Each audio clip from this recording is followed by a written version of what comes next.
ವಿನಾಯಕನ ಪೂಜೆ ಮಾಡಿ ಮೃಣಾಲ್ ಹೇಳಿದ ಹಾಗೆ ನಮ್ಮ ಯಾವುದೇ ಇಲೆಕ್ಷನ್ ಇರಲಿ ನಾವು ಗಣಪತಿಯನ್ನು ಪೂಜೆ ಮಾಡಿ ನಾವು ಮುಂದುವರಿಸ್ತೀವಿ ಹಿಂಡಲ್ಕ ಗಣಪತಿಯನ್ನು. ಸೊ ಇವತ್ತು ಎಲ್ಲರ ಒಂದು ನಮ್ಮ ಗ್ರಾಮೀಣ ಕ್ಷೇತ್ರದ ಎಲ್ಲ ಗುರು ಹಿರಿಯರ ಸಮ್ಮುಖದಲ್ಲಿ ಪೂಜೆಯನ್ನು ಮಾಡಿ ಇದು ಪ್ರಾರಂಭವನ್ನು ಮಾಡ್ತೀವಿ. ಹೌದು, ಬೆಳಗಾವಿ ಜಿಲ್ಲೆಗೆ ಸತೀಶಣ್ಣ ಜಾರಕಿಹೊಳಿ ಅವರಿದ್ದಾರೆ, ಚಿಕ್ಕೋಡಿ ಪಾರ್ಲಿಮೆಂಟ್ಗೆ ನಾನಿದ್ದೀನಿ.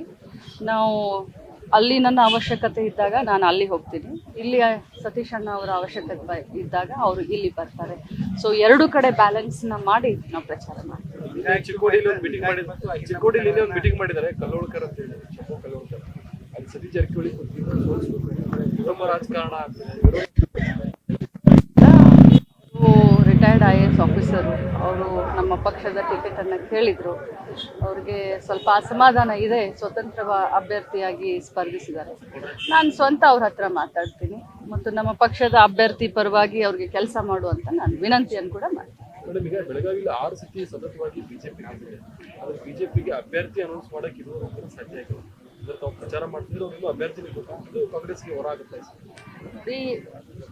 ಏನು ಅನುಕೂಲ ಆಗುತ್ತೆ ಅದನ್ನೆಲ್ಲ ವಿಚಾರ ಮಾಡಿಕೊಂಡು ವಿರೋಧ ಪಕ್ಷದವರು ಏನು ಮಾಡ್ತಾ ಇದ್ದಾರೆ ಅದನ್ನೆಲ್ಲ ನಮಗೆ ತಲೆ ಕೆಡಿಸ್ಕೊಳ್ತಾ ಇಲ್ಲ. ನಮ್ಮ ಪಕ್ಷದವರು, ನಮ್ಮ ಜಿಲ್ಲೆಯ ಮುಖಂಡರು ನಮ್ಮ ಮೇಲೆ ಒಂದು ಭರವಸೆ ಇಟ್ಕೊಂಡು ನನ್ನ ಮಗನಿಗೆ ಟಿಕೆಟ್ ಕೊಟ್ಟಿದ್ದಾರೆ. ಗುರು ಹಿರಿಯರ ಆಶೀರ್ವಾದ ತಗೊಂಡು ಕೆಲಸ ಮಾಡೋದು ಒಂದು ಬಿಟ್ಟರೆ ಅದು ವರದಾನ ಆಗುತ್ತೆ, ಇದು ವರದಾನ ಆಗುತ್ತೆ ಅಂತ ವಿಚಾರ ಮಾಡುವಂಥ ಟೈಮ್ ಇದೆ.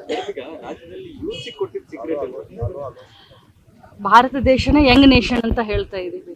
ಅಂಥದ್ರಲ್ಲಿ ನಮ್ಮ ಕಾಂಗ್ರೆಸ್ ಪಕ್ಷದವರು ಬರೀ ನಮ್ಮ ರಾಜ್ಯಾದ್ಯಂತ ಅಷ್ಟೇ ಅಲ್ಲ, ಇಡೀ ದೇಶಾದ್ಯಂತ ಸ್ವಲ್ಪ ಈ ಸಾರಿ ಯಂಗ್ಸ್ಟರ್ಸ್ಗೆ ಮತ್ತು ಮಹಿಳೆಯರಿಗೆ ಹೆಚ್ಚಿನ ಒತ್ತನ್ನು ಕೊಟ್ಟಿದ್ದಾರೆ.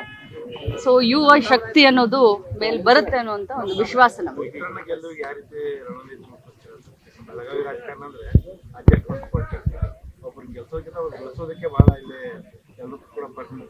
ಬಹಳಷ್ಟು ಪಾಸಿಟಿವ್ ವಿಚಾರಗಳನ್ನ ಇಟ್ಕೊಂಡು ಚುನಾವಣೆಯಲ್ಲಿ ಹೋಗ್ತಾ ಇದ್ದೀನಿ.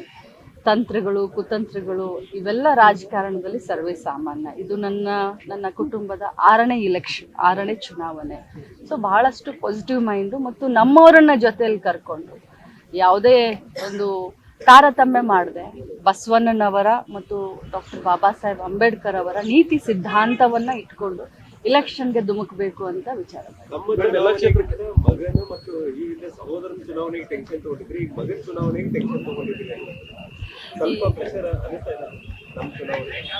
ನೋಡಿ, ಸಹಜವಾಗಿ ಯಾವುದೇ ಚುನಾವಣೆಯನ್ನ ನಾವು ಈಸಿಯಾಗಿ ತಗೊಳಕ್ ಬರೋದಿಲ್ಲ. ಸೊ ಹಿಂಗಾಗಿ ತಮ್ಮನ ಚುನಾವಣೆ ಆಗಲಿ, ಮಗನ ಚುನಾವಣೆ ಆಗಲಿ ಸೇಮು. ಸೊ ಆ ಪ್ರೆಷರ್ ಅಂತೂ ಖಂಡಿತ ಇರುತ್ತೆ. ಆದರೆ ಎಲ್ಲರ ಒಂದು ಸಹಕಾರ ಇದ್ದಾಗ ಪ್ರೆಷರ್ ಕೂಡ ಸ್ವಲ್ಪ ಕಡಿಮೆ ಆಗುತ್ತೆ.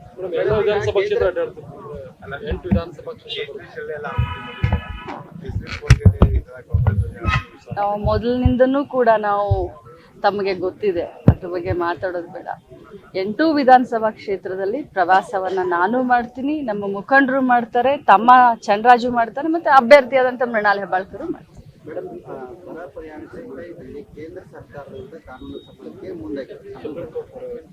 ಹೌದು, ನಾನು ಕೂಡ ನಿನ್ನೆ ಮಾಧ್ಯಮದಲ್ಲಿ ನೋಡಿದ್ದೀನಿ. ಯಾಕಂದ್ರೆ 4,000 ಚಿಲ್ಲರೆ ಕೋಟಿಯನ್ನ ನಾವು ಬರ ಪರಿಹಾರಕ್ಕೆ ಕೇಳಿದ್ವಿ.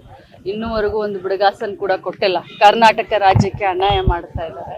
ಸೊ ಇಂಥ ಸಂದರ್ಭದ ಫ್ಲಡ್ ಬಂದಾಗ್ನೂ ಕೂಡ ಸಹಾಯ ಮಾಡಲಿಲ್ಲ, ನಮಗೆ ಕರೋನಾದಲ್ಲೂ ಸಹಾಯ ಮಾಡಲಿಲ್ಲ. ಅಟ್ಲೀಸ್ಟ್ ಬರ ನಿಟ್ಟಿನಲ್ಲಾದ್ರೂ ಸಹಾಯ ಮಾಡಿ ಅಂತ ಹೇಳಿ ಸುಪ್ರೀಂ ಕೋರ್ಟ್ಗೆ ಮೊರೆ.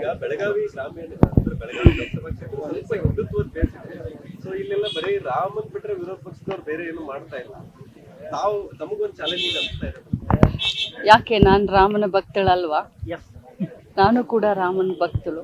ನಮ್ಮ ಮನೆಯಲ್ಲೂ ಕೂಡ ನಾವು ಭಾಳಷ್ಟು ಆರಾಧನೆ, ನಮ್ಮ ಸಂಸ್ಕೃತಿನೇ ಅದು. ಸಂಸ್ಕೃತಿಯನ್ನು ಬಿಟ್ಕೊಡ್ಲಿಕ್ಕೆ ಸಾಧ್ಯ ಇಲ್ಲ. ನಾನು ಬರೀ ಅಭಿವೃದ್ಧಿ ಪರವಾದಂಥ ಇಲೆಕ್ಷನ್ನ ಮಾಡ್ತೀನಿ. ಅಭಿವೃದ್ಧಿಗೆ ಕೊಟ್ಟ ಮಾತಿಗೆ ತಪ್ಪದಂಥ ಒಂದು ಕಾರ್ಯಪ್ರವೃತ್ತಿಯನ್ನು ಇಟ್ಕೊಂಡಿದ್ದೀವಿ. ಅದನ್ನು ನೋಡಿ ಜನ ಮತ ಕೊಡಲಿ ಅಂತ ನಾನು ಕೇಳ್ತೀನಿ. ಹೌದು, ರಾಮ ಮಂದಿರ ಕಟ್ಟಲಿಕ್ಕೆ ಕೂಡ ನಾವು ದೇಣಿಗೆಯನ್ನು ಕೊಟ್ಟಿದ್ವಿ. ನಾವು ಯಾವುದೇ ಒಂದು ಭಾಷೆಗೆ, ಯಾವುದೇ ಒಂದು ಧರ್ಮಕ್ಕೆ, ಯಾವುದೇ ಒಂದು ಪೂಜಿಸುವ ದೇವರಿಗೆ ಎಲ್ಲರಿಗೂ ಮರ್ಯಾದೆಯನ್ನು ಕೊಡುವಂತ. 6 ಜನ ಸಚಿವರ ಮಕ್ಕಳಿಗೆ ಟಿಕೆಟ್ ಬೇರೆಯವರು ಇರಲ್ವಾ ಅಂತ ಹೇಳಿ ಬಿಜೆಪಿ ಟ್ವಿಟರ್ ಮೂಲಕ ಆಕ್ರೋಶ. BJP ಅವ್ರಿಗೆ ಈಗ ಉತ್ತರ ಕೊಡೋದಿಲ್ಲ, ಇಲೆಕ್ಷನ್ ಆದ್ಮೇಲೆ ಮಾತಾಡ್ತೀನಿ. ಈ ವಿಡಿಯೋ ನಿಮಗೆ ಇಷ್ಟವಾದಲ್ಲಿ ಲೈಕ್ ಮಾಡಿ, ಶೇರ್ ಮಾಡಿ, ಸಬ್ಸ್ಕ್ರೈಬ್ ಮಾಡಿ.